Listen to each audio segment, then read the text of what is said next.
Did you know that there are some movements that you can use with children or teach children that will help them with their academics? That is why movement is so important. And so in this video, I'm going to show you a few of these movements. I'm going to tell you what they're called, give you a brief definition, and give you some examples to show you what these movements that correlate with better academics. So before I do that, let me define a term that you need to know. So there is a term called the midline. So imagine there's a line that divides your right side from your left side, because some movements will cross the midline and some will not. So the first term for the movement is cross-lateral. Cross-lateral is using opposite sides of the upper and lower body to cross the midline. So for a cross-lateral movement, it's simple. You can just take your right elbow, touch your left knee, or your left elbow, touch your right knee, because you're crossing over. You're crossing over the midline, remember your imaginary line.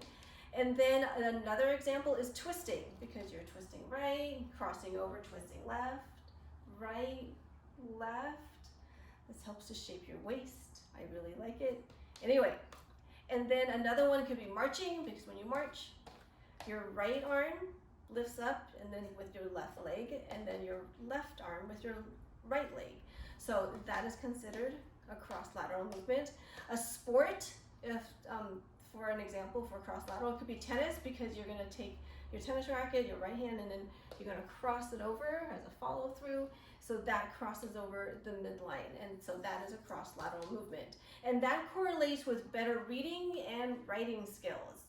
And then a second term is lateral movements. So lateral movements is the ability to use just one side of the body smoothly and evenly, and to be able to distinguish between your right side and your left side. And with lateral movements, it's correlated with better word usage and vocabulary and word association. So example of lateral movements are lunges, right? Because so you go right side, then you have left side. So it's just one side at a time. You're not crossing the midline. You're just doing one side at a time. And then another example is moving sideways, because I was going right, then I'm going left. And so that's a lateral.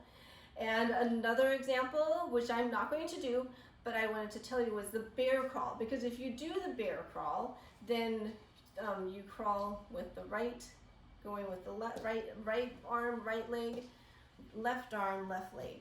So I don't know how they figured out how that a bear crawl is like that, but that's a bear crawl is an example of a lateral movement. The third term I wanted to mention is bilateral. Bilateral movements are when you're able to use your upper body and your lower body independently, which means that you are doing something different with your lower body than you are with your upper body. So, and that one correlates with mental math and math skills.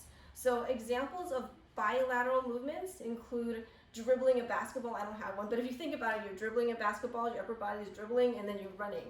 So that your lower body is running, upper body is dribbling. Another example is swimming, but with the breaststroke and the butterfly, because breaststroke, you're doing this type of movement and then your legs are kicking. So your upper body is doing something different from your lower body. Butterfly, I can't demonstrate that because I've never mastered it, so I can't even show you. But for those of you who know the butterfly movement, you're doing something different from your upper body than your lower. And then if you were to do something like hopping and then doing something different from your top. So if you're doing hopping movements and then you're doing some punches up on top, that's different. The upper body different from your lower body. So that is an example of a bilateral movement. The last term I wanted to mention is dynamic balance. Dynamic balance is the ability to maintain control of your body when it's suspended in air for just a little bit. And that's associated with good self-regulation and being able to pay attention and concentrate. So an example of dynamic balance is just jumping, simple jumping, diving. Can't demonstrate that here, of course, but diving, because that you're suspended in air. And then jump rope. Kids love jump rope, so you can jump rope. And then there's a little bit of a suspension, just to maintaining control of the body, so you can get the rope across. So those are examples of movements that will help children to not only be physically healthy, but also be prepared for academics. So I hope this video helped.